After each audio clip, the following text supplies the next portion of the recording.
La forêt corse aujourd'hui, ce n'est pas la forêt corse d'hier, vous le savez. L'écriture du territoire a changé. Beaucoup de territoires qui étaient hier des territoires de production agricole, notamment, sont devenus des friches, au-delà des friches, carrément du maquis. Et au-delà du maquis, une forêt qui aujourd'hui couvre, je passerai sur les chiffres, une grande partie de notre territoire, dont une grande partie aussi, est plutôt dans l'indivision, hein, on peut le dire, puisque une grande partie de la forêt corse relève du privé. Ce rapport, bon, c'est quand même significatif d'une grande attente, une attente des élus qui sont là, que je salue, l'attente des Corses aussi, parce que le bois, et vous savez, puisque vous êtes originaire d'une région qui a été en avant-garde il y a près de 100 ans, la Fortef, rappelez-vous de la Fortef, entre Laparo et Calzarello, c'était un exemple, c'était le plus grand employeur de Corse, 700 salariés à l'époque autour du bois, sur les forêts de Sangaino, Isolaccio, jusqu'à Miachar. Une fois que j'ai dit ça, j'ai rien dit, sauf que je tenais à le rappeler parce que c'est quelque chose qui est culturellement, économiquement ancré chez les Corses, qui aujourd'hui se contentent di ragazzi di legno davanti a casa per scalare e per accendere un camino. Je résume. Quelques observations sur le rapport. D'abord, vous dire que ce rapport il se concentre quand même sur l'assistance aux communes forestières, en grande partie, et sur les structures intercommunales. C'est des choses qui sont déjà intégrées au PPFNI, que vous connaissez, au plan de protection des forêts et des espaces naturels contre les incendies, avec les 4 objectifs que je n'ai pas besoin de rappeler ici, mais bon, que vous connaissez aussi. Donc, aussi une touche pour saluer ce que nous avons fait ensemble, mais là, avec une autre casquette, qui est le travail qui a été fait par notre communauté de communes, qui est quand même significatif, et qui est déjà venu ici, et qui a fait l'objet d'un rapport il y a quelques mois, cette mise en place de l'interface Forêt-Habitat, avec des obligations que vous connaissez, notamment par rapport au fait qu'on s'est rendu compte que les OLD ne suffisaient plus. Et donc je salue là, notamment, il doit y avoir un maire du Fiumourbe dessus, enfin du Fiumourbe, du canton de Castille, partie Castille, hein, qui est ici. Et l'idée aussi donc, de déployer des zones qu'on appelait nous à l'époque les zones tampons autour des villages parce qu'il y avait un risque d'incendie évident, notamment sur les villages que vous connaissez, Isolaccio, Ghisoni, etc. L'expérimentation du Fiumourbe, donc pour moi un valeur d'exemple, je tenais à le dire parce que c'est quand même quelque chose qui est aujourd'hui presque exceptionnel, puisqu'on a créé des zones tampons exceptionnelles et que ça répond aussi à une grande attente. Pour revenir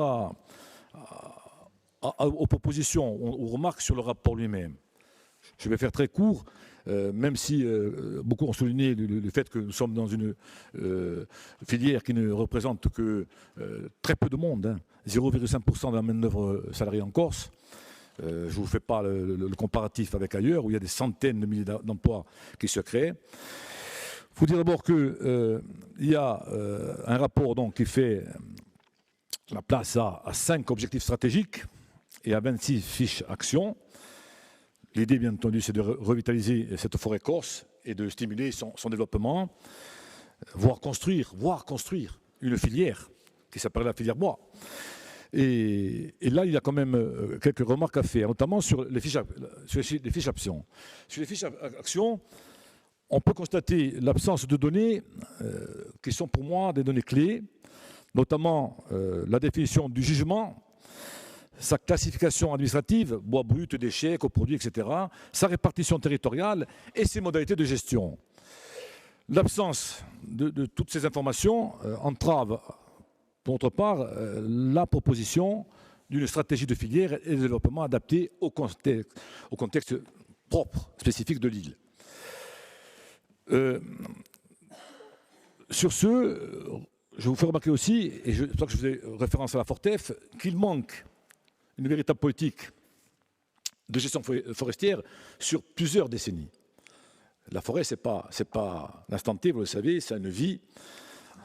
Et donc, cette politique de gestion forestière sur plusieurs décennies, elle est pour nous nécessaire pour garantir d'abord la qualité future de ces forêts et du bois, et surtout parce que ça conditionne leur utilisation dans la construction. Impératif aussi pour nous de cartographier l'écosystème productif en hiérarchisant les applications en fonction des besoins locaux, tout en identifiant les obstacles et les leviers de leur mise en œuvre.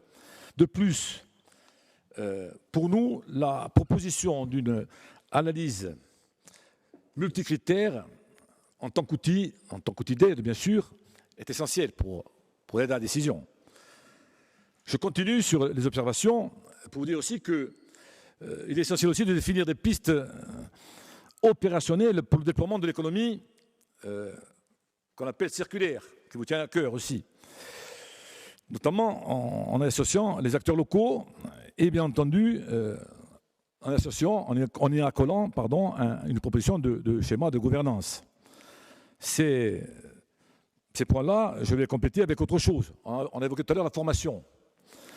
La formation, je lisais un article dernièrement, il y a plus de 30 métiers différents autour de cette filière.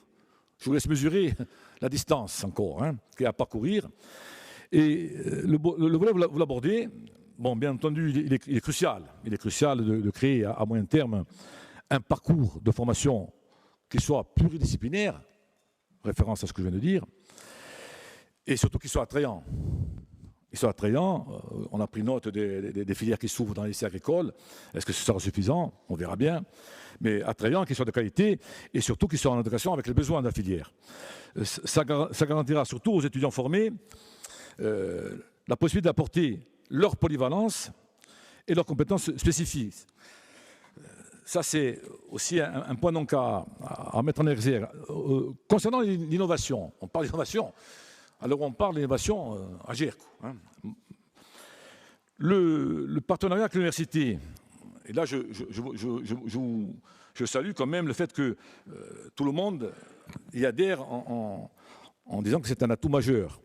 Le développement de méthodes innovantes de transformation du bois, notamment quand vous allez explorer des technologies avancées, notamment la robotique, l'automatisation, les méthodes qui respectent autant que faire se peut l'environnement, vont nous permettre, parce que là il y a quand même un axe de recherche très large sur Corte, de mieux rentrer dans le contexte de la chimie verte du bois. L'établissement de partenariats locaux ensuite, notamment avec d'autres entreprises des secteurs locaux. C'est aussi un facteur clé pour nous, notamment pour encourager une croissance mutuelle. Et là, j'insiste aussi sur le fait que la collaboration doit être poussée avec le secteur du tourisme. Ensuite, le rapport de la collectivité présente bien sûr des aspects qui sont cruciaux. Le rapport omet en tous les cas, survole un peu ce que nous appelons nous la seconde transformation du bois. Pour nous, elle est absente de la discussion, elle est absente du rapport. Je vous rappelle la Fortef. Je reviens toujours au début de l'histoire. Donc, cette étape donc, de la seconde transformation du bois, c'est celle qui consiste à transformer le bois brut ou semi-transformé en produit fini ou semi-fini, à plus forte valeur ajoutée. Ça je le vois nulle part écrit. Ce développement donc de la seconde transformation doit s'envisager bien entendu en parallèle avec la première transformation, car il s'agit de créer une valeur ajoutée significative et surtout qui permette de diversifier l'offre et de générer de nombreux emplois locaux. Je parlais tout à l'heure de 400 000 emplois locaux, de 400 000 emplois ailleurs, 0,5% des emplois en Corse. Je vous laisse aussi mesurer l'amplitude. Ce volet donc de la seconde transformation du bois nous semble pour nous essentiel et il est absent, donc j'espère avoir des réponses de votre part après cette intervention. Et en tous les cas, ça permettra, s'il est intégré, d'avoir une meilleure approche du projet global et d'avoir comme ça une vision complète et équilibrée de cette filière.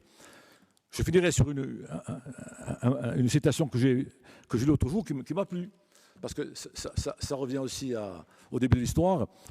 Seule l'utilisation du bois peut sauver les forêts du monde. C'est extrait de Le peuple du bois. J'espère simplement que l'utilisation du bois corse permettra de sauver ce pays.